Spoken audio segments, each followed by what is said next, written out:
So it's funny. I just realized I was going over like looking at your info and stuff again, and saw that you're a Michiganer. And Yeah. I used to go to a judo camp outside of Michigan. Okay. It was near Flint, I think, in hindsight. I'm not sure. Oh. And it was a judo camp that was there, and we used to tease each other about our accents, the Michigan accent and the Canadian accent. They used to tell me that I would say Doler, and I said that they would say Jash and Daller. I don't know if yours is quite as pronounced as theirs was, but. Well, it's really nice to meet you today, and I guess the introduction was through a connected friend. I used to teach judo to Mrs. Klausner's boys, Dan and Ron, for a long time. So I've known them since they were like 7 and 8. Oh my gosh, that's awesome. Yeah, and they're just such a great, lovely family. I love them so much, and really good kids, and it's nice to see. It's sort of wild too, in a sense, to see when they were I think they were 7 and 9 when I met them, and now they're both in university, I think. Wow. Yeah, it's kind of surreal, and like a lot of kids that I've coached, like this kid Ron and Solomon, and to see them go from like 11 to 12 years old to 22 and competing internationally is like, Wow. it's both exciting and also like kind of messes with you a little bit. I bet. Yeah. Oh, that's amazing. Yeah, I've been coaching for the past 8 years, cross country and track at a high school, and it's going to be my 9th year, and having some of the girls come back that I coached my first year is just crazy. It's like, oh my gosh, that was almost 10 years ago already. Right. And they're all graduated from college and getting married and stuff, and it's really cool to see that, but mind-blowing too. Right, yeah. Like, I don't know if it necessarily makes me feel old, but it doesn't make me feel younger. That's for sure. Right, yeah, Right. Yep, I agree. Right. So one thing that was really intriguing to me or interesting is specifically, I wouldn't say my own struggles with necessarily, but maybe because I'm not that educated on it, but I'm involved in a sport that has weight classes, so it's definitely occurred many times. One thing that judo likes to do is scapegoat wrestling, because American wrestling has a very bad history, and so we often sort of like sometimes Canadians look at politics happening in the States, we're like, oh, it's better here, so we're perfect because, it's so wild in the States. And I think sometimes judo looks at wrestling and goes, yeah, but we're okay because look at wrestling. And I don't think that's a very good place to necessarily come from, because you can always do better. And I think it sort of provides us this safety net that we're doing well, and it's obviously going to be more prevalent in a body weight category sport, I would guess. And then the other thing that was interesting to me wasn't necessarily on eating disorders, but I saw something. We have a national coaching certification program, and it gave a statistic, because it's often highlighted, and rightfully so, about the body dysmorphia or women with worrying about their body image as like a normal thing, and that's so common and it's often spoken about. But the statistic that I saw on the national coaching certification, I can't remember the number, but it was significantly higher for men, that more men and boys have physical body issues, a lack of confidence in their own body. And I was like, oh, and then I thought about my own family, and I'm the baby of 5. And all of my brothers deal with that, not necessarily eating disorders, but deal with that in one way or the other. And I was like, you don't necessarily think of it that way. And I think it's a conversation somewhat like, up until recently, mental health, where the conversation has been mostly about oftentimes the mental health of women, or oftentimes the body weight issues or eating disorders of women, but it definitely happens to boys, and I think it's somewhat neglected. Absolutely. Yeah, I mean, I saw one statistic on the National Eating Disorder Association website, which is, based in the US, about how men in weight class or aesthetic sports, about 33% of eating disorders affect men, but that's not even the guys that are never diagnosed, because we have this stigma around eating disorders that it doesn't affect men as much. Right. My AC just turned on. Is that okay? Yeah, it's fine. At all? No, Okay. It's so hot here. I don't know where you're at, actually. I'm in the Northwest Territories. Okay. So go north and then keep going north. And then when you think you're at the end of the world, you just go like another like 1,200 kilometers. And that's where we are. Yeah. So we're a 2-hour flight north of Edmonton. Okay. So yeah. What are the temperatures like there? well, it's warm now, but Okay.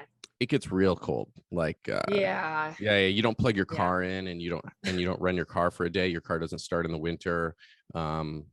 Some lakes are probably still frozen over right now, but maybe not. It's warm, but it's the ice is like, this is where they used to have the shows on the ice highways and stuff. That's us. Like we're in line with Alaska. Wow. I had a friend who lived in Alaska for about 5 years, and I visited her once. It's gorgeous, but yeah, pretty cold. Yeah, you got to dress accordingly. Yeah. And different wildlife and nature. I've seen bears, and you see foxes all the time. You see ravens that are about this tall, not crows. Wow. Giant ravens, lynx, bison, wild bison. Yeah, they're like, it's fascinating. Or it doesn't get dark at all. Like the sun technically goes down, but it doesn't fully. So like at 2 a.m, you look outside and it's like dusk. Wow, that's just fascinating. Yeah, and we have Judo in the north of us in a place called Inuvik, where the sun doesn't set. It's north of the Arctic Circle. The sun doesn't set for 50 days. Yeah. Wow. Yeah. And then they have like a period, comparatively, I think they have like a 30-day period where it's dark. Okay. Yeah, so we're up there. Yeah. Yep. It's almost 100 degrees today. High humidity. It's pretty warm. Yep. Yeah, that's one thing we don't get here, is we don't get a lot of humidity, which is really nice. Yeah, it's really dry. It's like we have a lot of lakes like everywhere, but it's near it's almost desert conditions, so you don't have a lot of rainfall. You have a lot of snow, but that's not from snowing very much. You get snow, and once it falls, it never goes away because it's so cold. Gotcha. Yeah, so it's pretty fascinating. But so you're saying that you were I sort of jumped around, but and then I hit record. My AC.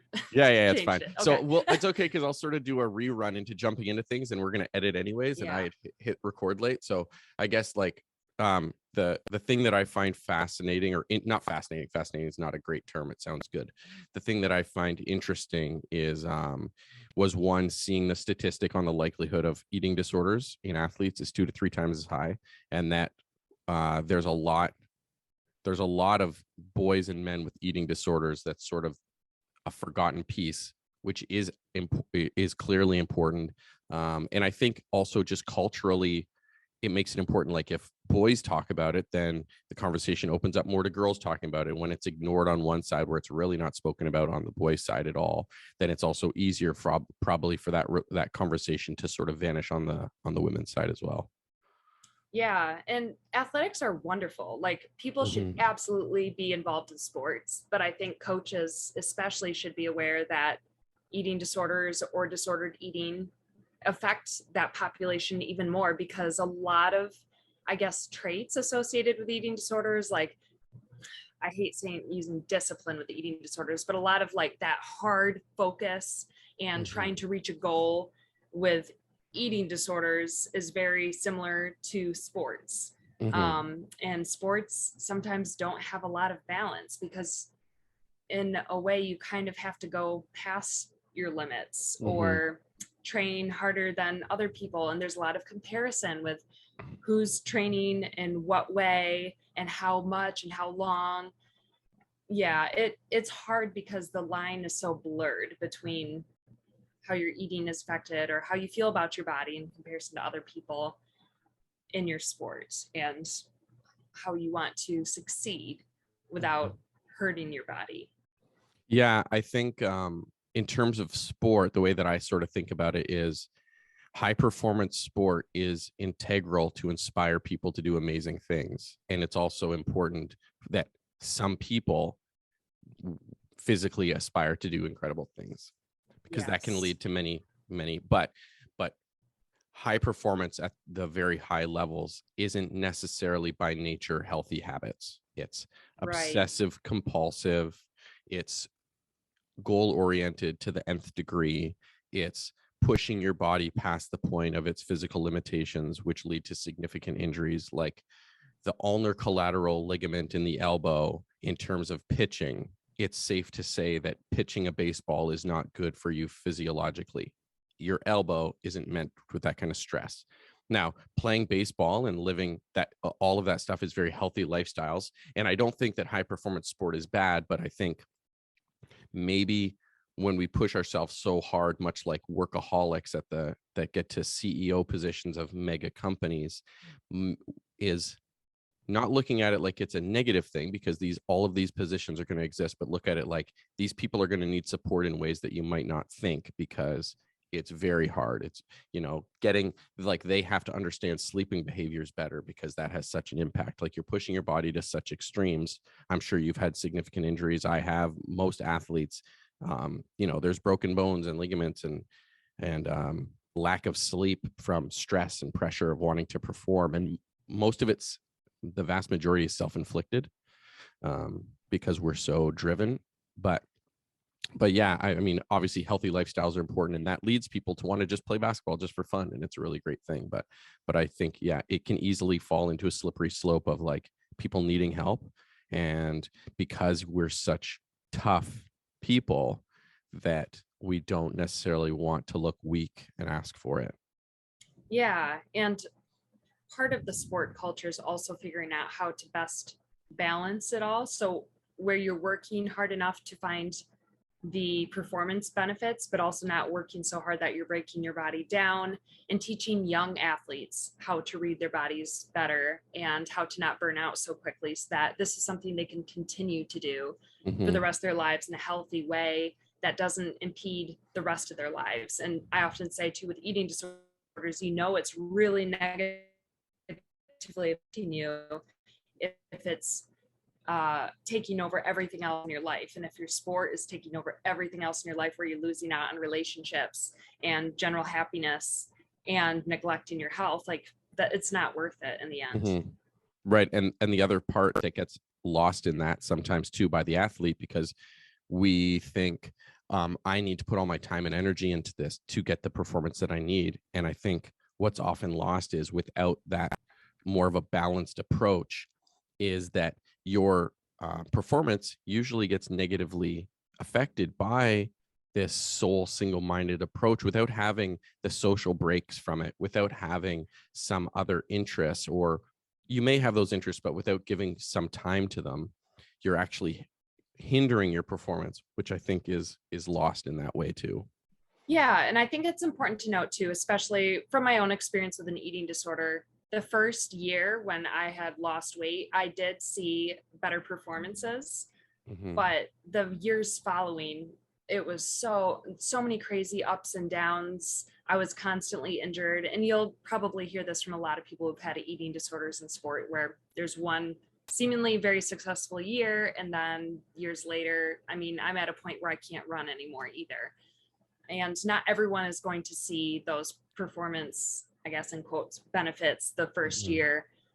Sometimes bodies just immediately say, nope, this is not going to work. But when a person is so deep in their eating disorder, they may still have a lot of trouble getting out of it, even if their performances aren't actually better too. So it's very complicated, and that's why it requires so much therapy and working with a dietitian and other professionals to really work through that, and showing coaches how to access those resources. This episode is brought to you by Barren Ground Coffee. Started in 2017 in Yellowknife, they focus on delicious blends of coffee from all over the world and now ship anywhere in Canada.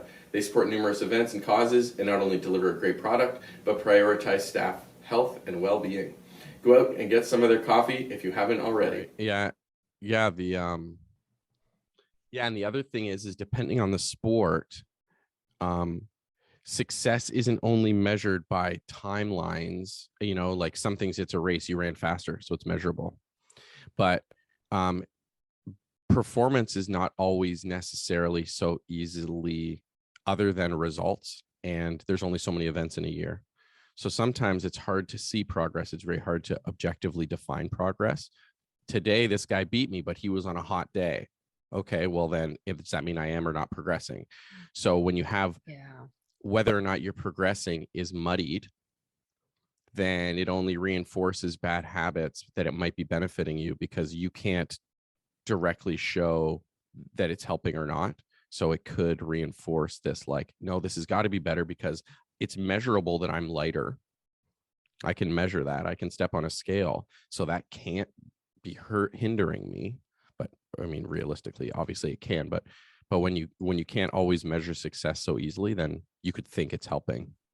Exactly. Yeah. Great point. So I guess what got you into becoming a spokesperson and talking to people about it was your own struggles with it. And then my estimate would be that you didn't feel like you had the support or couldn't find the support or a lot of information for yourself. Yeah. When I was first struggling, I thought that most athletes had to kind of watch their food intake a little bit. But I also thought that there was something broken with my body. I thought I gained weight a lot easier than everyone else. So I started making rules for myself about how much less I needed to eat, and that I would just have to feel hungry, because I thought that's just how I had to fix myself. And I was too scared to tell anyone, because I thought they would just say, wow, she just doesn't have enough discipline. She doesn't care about her sport enough, and she's hungry. That's crazy. Like, look how much food she eats. So in my head, it was a very bullying type feeling about how much I wanted to eat and wouldn't let myself eat. Mm-hmm.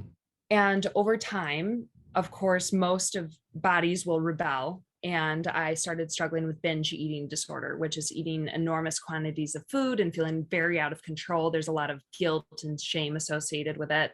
And so I was going through that and worried about how it would affect my running, but also thinking, okay, this couldn't possibly be an eating disorder because I'm eating a lot.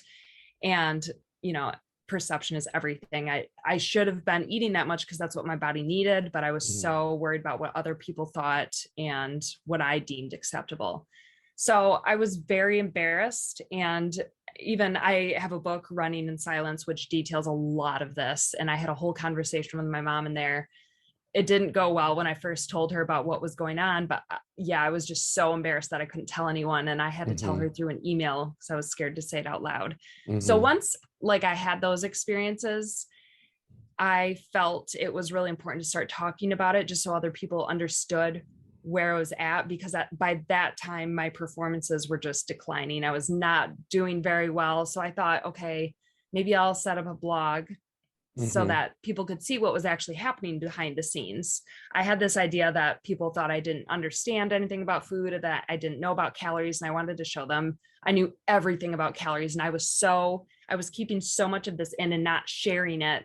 And it was time to talk about it more. So I set up the website and heard a lot of people reached out to me saying that they struggled also. And that made me realize, oh my gosh, there are so many more out there. And that was before I even knew about the statistics and athletes being 2 to 3 times more likely to develop this stuff. And there just wasn't a lot of information out there. And my coach didn't totally know what to do. He was very supportive, but just didn't fully understand it. And then when I became a coach a few years later, I saw that there were no trainings about this, yet again, so many athletes struggle. There's very few studies out there, but from the few that we do have, for female cross-country runners, about 1 in 5 struggle with eating disorders.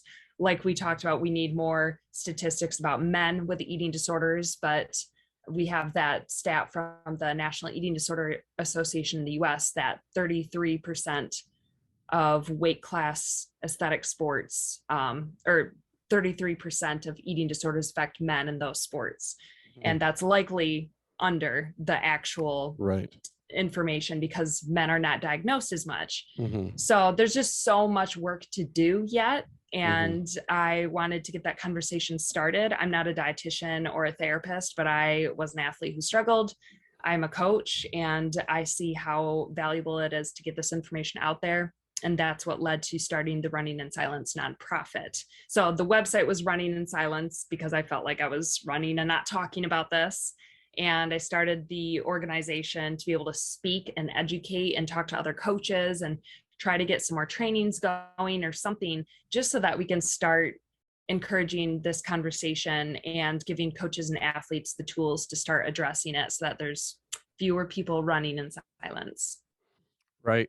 Yeah, I would estimate that number is probably massively under, because it's like, Yeah. again, it's like, we know men see doctors less often. We know that they talk less about their feelings and the emotional state that they're in, and so it's only makes sense that conversation, like, uh, I've never had a conversation with another man about eating disorders in my life, and it's yeah, there's like, it's a weird stigma that it makes you feel weak.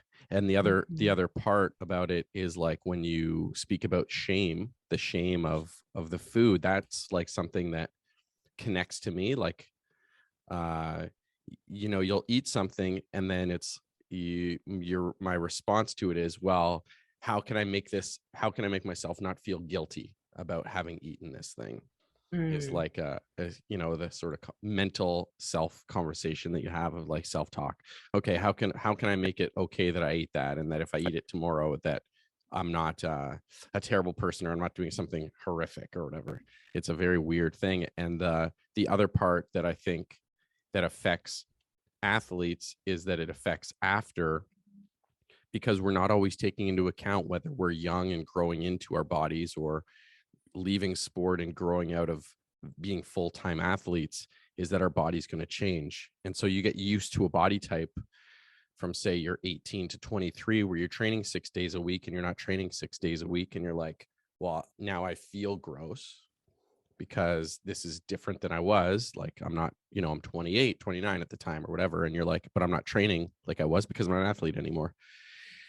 So then your perception of yourself, your self-perception, gets a little wonky. Yeah, it's really difficult because we have this culture that deems a lot of food good or bad.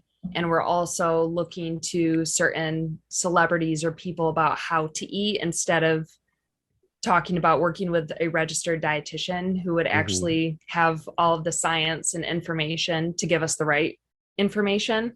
Right. There's so many diets, and yeah, we're inundated with this information that's not actually helpful, and will more likely keep us in this cycle of feeling guilty about our food, and maybe overeating or undereating. It's really that's why I advocate for professionals so much, because we don't talk about that enough. And if anyone Mm-hmm. is struggling, I often say, oh, have you considered a registered dietitian? Because they aren't used as much as I think they should be. Right. Right. I guess in terms of eating disorders, like, what are the ones that are most prevalent from your experience, or that people have reached out to you about the most, that is their struggle? I've a lot, well, binge eating is the most common eating. And then, of course, most people know about anorexia and bulimia. Bulimia, one thing to note about that, which is, eating a lot of food, sort of similar to binge eating. And again, I think it comes down to perception, because some people with bulimia will think they binged, but they really ate food that their bodies needed. And they'll Mm. purge either through vomiting or exercise, or not eating much, if at all, later Mm-hmm. to make up for it. And people usually have a combination of eating disorders. So it could be anorexia, where they're not eating enough, and anorexia can affect anyone at any size. It's not just one body shape. Most people think, when they hear anorexia, someone who's very thin, but someone can have anorexia and be in a larger body. And yeah, so most people go through multiple eating disorders. And I think the previous term for that was eating disorder not otherwise specified. Most people have that because it's a combination of disordered eating practices. And there's also orthorexia, which isn't an official term in the Diagnostic and Statistical Manual for Mental Illness, but it's the preoccupation with the purity of food. And I really explore that in the Running in Silence book, because for a while I was doing like this raw food diet and hardcore veganism, and sucked into this community of fruitarians and frugivores, and Mm. it was a wild journey. But it came down to me thinking that my body was broken. I need to fix it. I can't tell anyone about this, because they would just tell me to eat less and exercise more. Like, those are the messages we usually hear, instead of how to take care of ourselves and not deem food good or bad. And yeah, it just gets very complex. Mm-hmm. Yeah. And so, how long ago did you, I guess, really run into it, like start writing the book and releasing it? And how long has it been Yeah. since that email to your mother, I guess? Oh, the email to my mom was January 2012. And then I was writing, like journaling through my whole experience in college because I love to write. I've always wanted to write a book since I was a young girl, and I wanted to write about running. I've been running since I was 5. It's been like my identity for so long. Just Right. didn't think I'd end up writing a book about running and an eating disorder. Right. But I was journaling a lot and, started the runninginsilence.org website. And from there worked with one of my professors for an independent study project at Aquinas College, which is where I graduated from. So I was actually writing it in college as I was journaling and like transferring these journals into an actual book. And I had that published in 2016. And we just did, well, sort of just created the second edition of the book in 2020. And so once, I guess my question, if it's not too personal, is like your own struggle with it. Obviously, you made that public, which has led to you writing the book to make it more public, having that conversation, starting those conversations. So, how do you feel in terms of your journey with food at this moment? Yeah, I will start off by saying no question is an awkward or weird question for me. I'm so recovered that I'm very comfortable with any of it. And if there's usually like if it goes focused too much on that, because anyone can have an eating disorder at any size and any weight. And yes, my weight did fluctuate a lot through my eating disorder, but that's not everyone's story either. So that's the only question I won't answer in a podcast about what my weight was, just Right. because it doesn't matter too much. Right. But at this point, I am fully recovered, doing really well with food. Like I love food. My husband adores food. Yeah, Right. I told him once, you have such a healthy relationship with food, and that actually helped me when I started dating him too, just seeing his passion for food. Right. And I eat whenever I want. I eat whatever I want. I think I eat pretty healthy just because I eat foods that maybe some people would deem junk food, but I feel are great for the soul and makes me really happy. Mhm. I exercise just for the joy of it. I exercise to get to different places. Like I love biking. I love walking. I mentioned I can't really run. My kneecap broke at one point. That's a whole other story. Right. So yeah, I feel like I have a really great relationship with food. It's more, I basically address the underlying anxiety and I take a medication for that, which I think has helped too. A lot of people with eating disorders usually will have something like depression or anxiety or OCD or some other struggle that kind of leads them down this path. Right. Yeah, it's such a funny thing because similarly, like I'm obsessed with food, you know? It's like I love it so much. I find it such an exciting thing. I think cooking for someone is one of the most loving things you can do. Some of my best memories in my whole life are connected to food. So like in my family, there's 5 of us. And my mom would say, you can have whatever you want for dinner for your birthday. Like she would make it. And the thing is the only time she would ever make lasagna was for our birthday. So you can have whatever you want, but the only time you can have lasagna is for your birthday. So it felt like this really special meal. Like that's the only time she'd make it because it was so much work, and she'd make big Caesar salad and cheesy garlic bread, but only on your birthday could you have that specific meal because it's so much work. So like my memory of all those birthdays is like, it's like when it would come up to your birthday, oh, I could have, maybe I'll want fried chicken or whatever. And your siblings would be like, it's your birthday. You're having lasagna. We all need to have the lasagna. You don't get it on other days. So like that feels so special, I have 2 little boys and they love cooking with me and making, and so whenever we're talking about what we're going to do, it's often around like making some delicious food. So that's the other thing. It's like when you have a bad relationship with food, it's such a joy that you're sort of missing out on. It's such a beautiful thing. Sharing food with other people and having conversation is like such a age-old way of connecting. Yeah, and a term I've heard used often is treat food as fuel, which I agree with, but also treat food as a treat. Like it's a Hmm. wonderful thing to be able to enjoy, and the experiences you get by having, like you said, that those memories with lasagna and Right. being with other people and going out to eat. Those things used to be so stressful for me in terms Right. of picking out something that I would deem acceptable Right. and worrying about the calories as I'm sitting around all of my friends. My relationships have never been so good as they are now that I have moved out of the eating disorder, and my life is just much more full and happy, and I don't think about food constantly. That was a huge thing when I was under eating or struggling with binge eating. That was all I ever thought about, and I couldn't have the energy to focus on anything else. Hmm. Yeah, the other one with exercise, because you mentioned that you like biking and going for walks. The other one with that is, I think that a lot of athletes deal with as well, where you'll see eating disorders connected to a lack of physical activity sometimes. And I think that connection goes to like exercise for us was work for so long that it wasn't breaking your focus from other things. It wasn't a thing that we do for enjoyment. It was something that we did for work. And then when you're done work, you sort of feel like, I want to break from that. And then I think that that's something that can take a little while too. And the two are obviously related, is like, when can you find exercise in a way that it provides you with this mental break from your job or family or stress or life struggles? And I think those two things are so related, and it leads to sometimes yo-yoing of body weights and eating habits and all that, because you're tired of working out so much.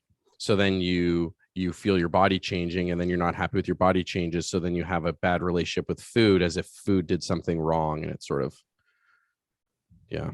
Yeah. And anytime there's a big change in your life is usually when people are more susceptible to eating disorders or other mental health struggles. So for me, when I was going from high school to college, that's when my eating disorder developed. And as you mentioned earlier, a lot of people who graduate and maybe aren't continuing to compete, which is very common, struggle with, well, how much do I exercise? Should I keep doing it for fun? How much do I eat? Right. And I don't feel like anyone is really given guidance about how to navigate that. You Mm-hmm. sort of prepare yourself to get out into the job world and, use your major for whatever you're doing next. But how do you transition from being a full-time college athlete into, I don't know, it's a tough time and it's a tough transition. And I do see a lot of people struggling with their body image through Mm-hmm. that. Yeah.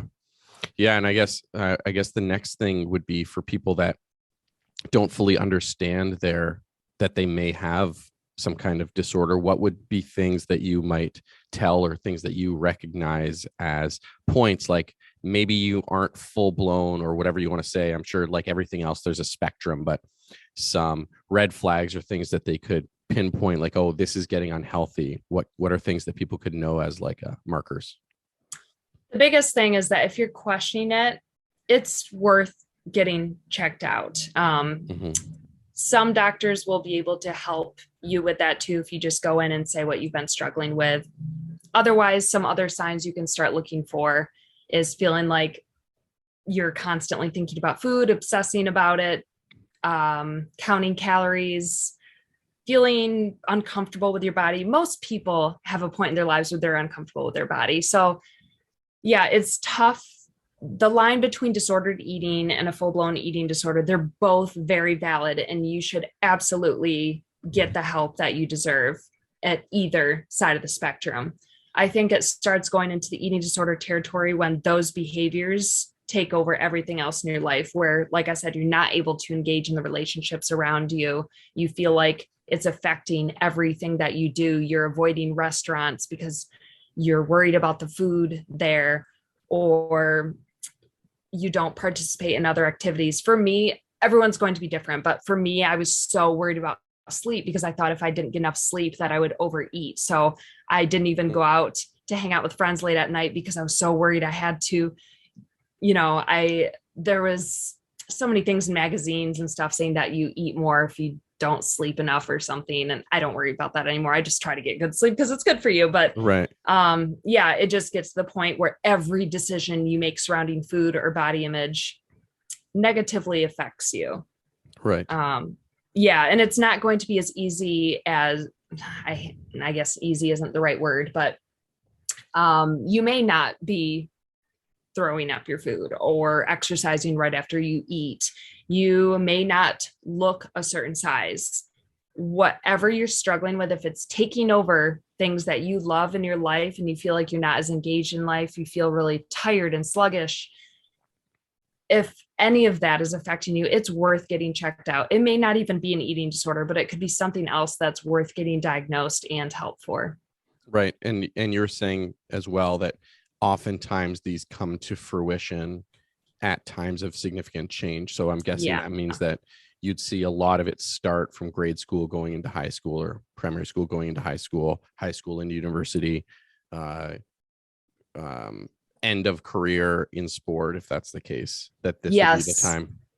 Yep. That's a great part to note too. Yeah. If there's been a big change in your life, that's a very common time for these things to crop up. Right. And so I guess my next question would be is like, outside of those big transition periods, like, have you seen it in people that are very young where is it a thing that comes up with 8-year-old children potentially, or? Yeah, I've heard that there have been really young kids in treatment, including men or boys, you would say. I think as young as 8. It's not as common, but right. It does happen. And it's important to note that this can happen in older ages as well. There's a lot of men and women who struggle with eating disorders, but I think they're still in the mindset that they don't feel they should acknowledge it, or they're not as well educated about the help that they should feel like they can get, or they just feel like it's normal because it's been so, unquote, normal for most of their lives. Betsy Brenner wrote a book about her experience with an eating disorder later in life. She was also a tennis player, but that's also a great book. I think it's it's something about tennis in the title. I feel so sad I can't think of it right now. But she wrote about her eating disorder at a later age as well. So right. Yeah, it can affect all ages, all races, all body sizes, does not discriminate. Right. And so I guess my question would be, in terms of parents, what advice would you give to parents to help, even without them being worried about their child, I guess I would say? Because I think that if you're only talking to people if they're worried about their child, I think you and I'd probably agree that's too late. That we need to know that it's a healthy conversation that we can have, and that conversation can happen sooner. So if you're talking to a parent, what would your advice be? I was very fortunate that I grew up in a family that didn't have a scale. We didn't really talk negatively about food, and I still developed an eating disorder. So I think it's important for parents to know that you're not going to be the first person everyone's going to blame, and you shouldn't blame yourself. Right. Yeah, maybe there have been comments over the years. I remember a few comments my parents said about other people, so it made me feel like they would judge me if I gained weight. And parents are imperfect. That's okay. I feel sad when parents blame themselves. And I've had so many conversations with my parents. I have a few actually interviews with parents on the Running in Silence YouTube channel to get their perspective, because it was very hard to see the eating disorder even happen. Like, they did not know what I was engaging in, the behaviors. They thought that was a basic hardworking athlete. So don't blame yourself if it's hard to see, but definitely look for the signs of someone. If your kid may be exercising more than usual, it's basically you're looking for specific behavior changes. It's not always going to be weight changes, but if you notice behavior changes, that's probably going to come first. So maybe they come home and say they've already eaten dinner, or find different ways to skip out on family meals, or they're exercising more than usual, going on a bunch of walks, or they started a diet. Not to say that everyone who goes on to vegetarian or veganism has an eating disorder, but it could potentially be a sign that they're trying to restrict food groups and say, oh no, I'm just trying to get healthy. We can also avoid, at least I think of my parents when I say this, avoid like criticizing other bodies around you, because your kids hear that, and it can be really impactful on how they view their bodies, and be nice about our own bodies too. My mom is usually, I mean, she is a fit athlete, very strong, goes to like master swimming age group stuff. She's very hardcore. But, you know, once in a while she'd say something about her body and like, you look amazing. How can you say that about yourself? And what does that say about me? It's, again, a big culture shift, but really recognizing how we talk about our own bodies, about other people's bodies, and not encouraging our kids to start a certain diet, or recognizing specific behavior changes. And if you do think that your kid might be struggling, I have a whole blog post with Dr. Paula Quattromoni. She's one of the leading eating disorders and sports experts in the US. She talks through this whole blog post about how to approach your son or daughter struggling. And the basics of it is expressing the specific behaviors that you've noticed, sharing that you're concerned, and that it would worth just getting checked out by the doctor just to eliminate if there's anything else wrong. Because most kids are going to be in denial or not want to get any help right away. And normalizing speaking up and addressing it instead of just ignoring it. And I think most parents want to help, but it can be tough to have those conversations. Yeah, for sure. And I, as a parent, I can totally understand the situation of the like blaming yourself. You know, you feel such, you feel so much pressure, internal pressure, and so much, I mean, it's such an important, difficult job. And so when anything happens, you automatically blame yourself, because how can my child, you know, it's an innocent child, which is true. And I'm not blaming them either. It's just things happen. It's not a blame. It's not a blame on anyone. No one's at fault. Things happen. Things happen to everybody in all walks of life.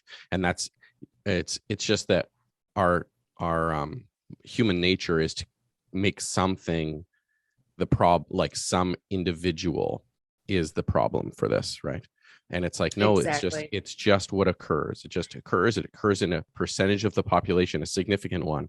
Well, if it's, you know, 33% of males that are involved in sport as an estimate of that number, well, I don't think that 33% of the population was raised the exact same way, right? So it's ridiculous. Nor are 33% of those boys clones. So there's no blame to be had. It's just that this occurs, and just openly speak about it. And I guess as a coach, my next thought would be, again, athletes are often just trying to show their best foot, their best situation to a coach, because they want to impress the coach. They want to get advice. They want to show them that they're capable of doing more and moving on to that next stage. So I guess from the coach's position, what it makes me think is, obviously, if you see something, but you're less likely, you're not around them as much, or sometimes you are. But I guess just having a conversation openly in front of everyone, just talking about, like, I know that some of you may be struggling with this kind of thing. That doesn't make you weak. I guess it would be my thought. I'm not sure what you obviously have more experience talking about this than me, but what kind of advice do you give to coaches in this kind of scenario, and working with large groups or small groups or whatever? Yeah, that's definitely a piece of advice I give in the presentations to coaches, the running in silence presentations, about just having an open conversation about mental health, saying the door is always open. We know everyone's going to be struggling with something. We're here to talk. I share a little bit about my own disordered eating, not going in drastic detail or anything, but I think being a little vulnerable ourselves helps other kids to feel like they can open up to us, and really developing that relationship with our athletes. I think coaches have this incredible position to be a mentor and a wonderful influence for our athletes.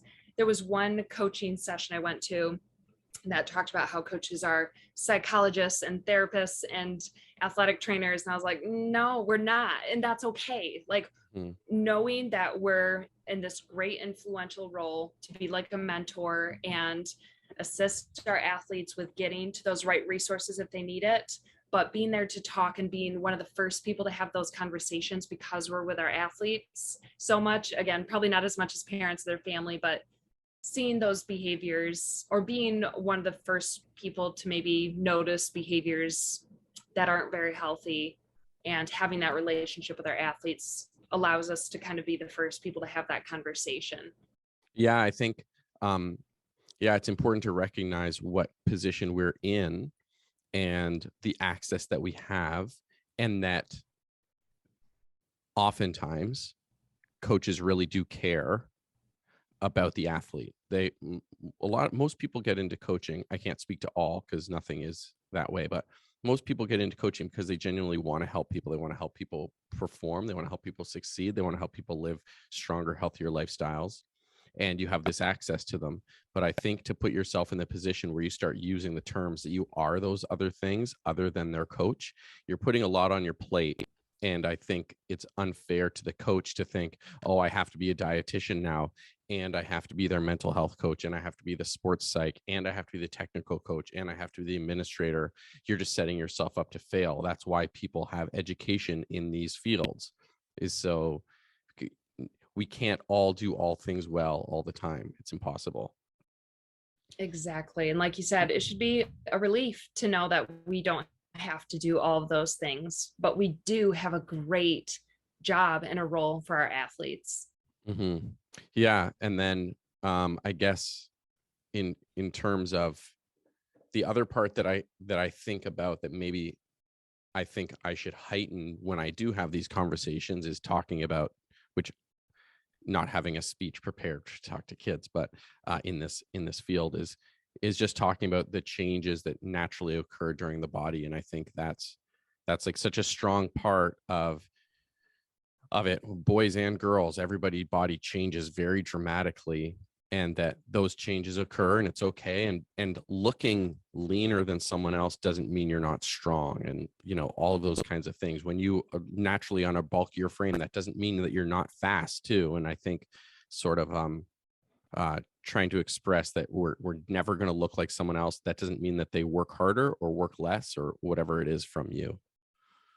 Yes. And that's something we try to bring up at our parent meeting for cross country.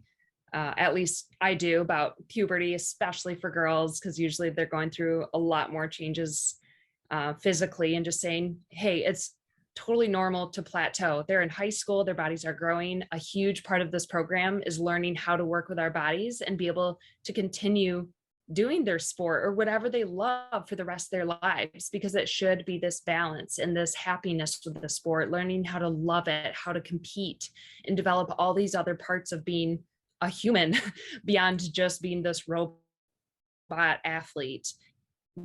Yes, we want them to succeed. We want them to get their personal records, but there's going to be a point where they plateau and they may not run as fast. And how are they going to handle those challenges mentally?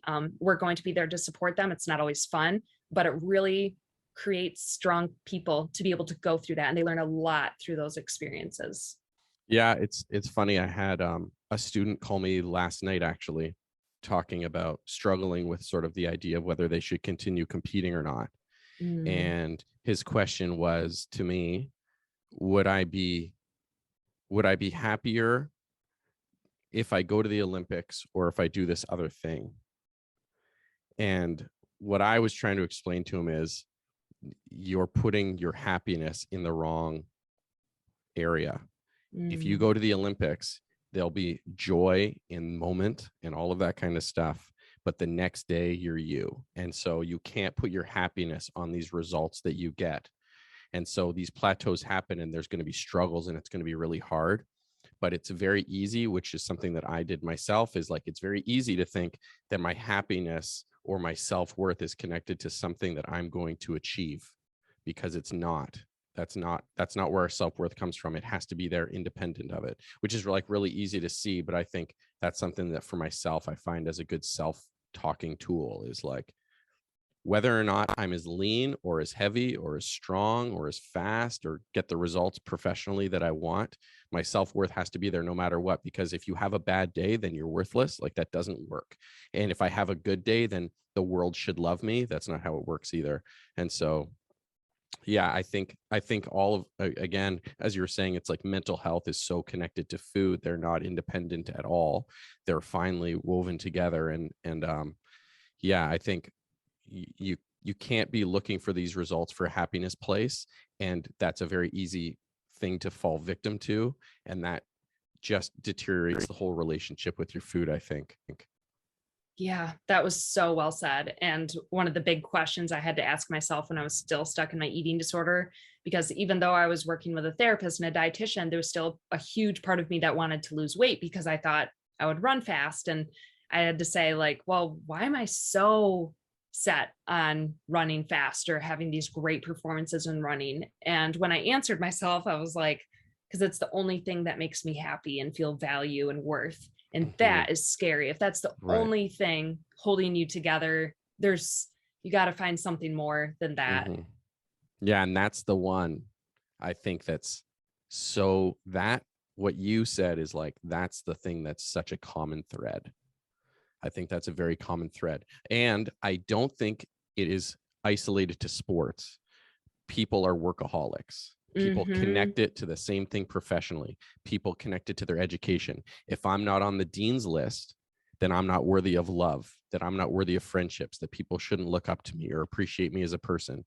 If I'm not an Olympic champion or a world champion or a national champion or a regional champion or the best player on my high school team, then I am not worthy of having someone of, like an intimate relationship with someone or having the friends that I have. And that's such a common, I think that's just like a common human trait that, it's not, we see it a lot in sport, but it's definitely not isolated to sport. Yeah. I mean, sport is a big reflection of society too. And that's, I think, why we get so into sports, not totally realizing that until you really think about it, but yeah. Yeah. Well, it was fantastic to get to speak to you today. And thank you so much for your time. And I'm so glad this worked out and we got connected. It was great. And I guess so if people want to find you, they can go to runninginsilence.org. Yes. You have a book, Running in Silence. You have a YouTube channel. Yep. Running in Silence also. Perfect. It makes it easy to remember it also. I'll definitely put some links at the bottom and all that kind of stuff. And thank you very much for your time. Great. Yeah. Thank you. Bye. Bye.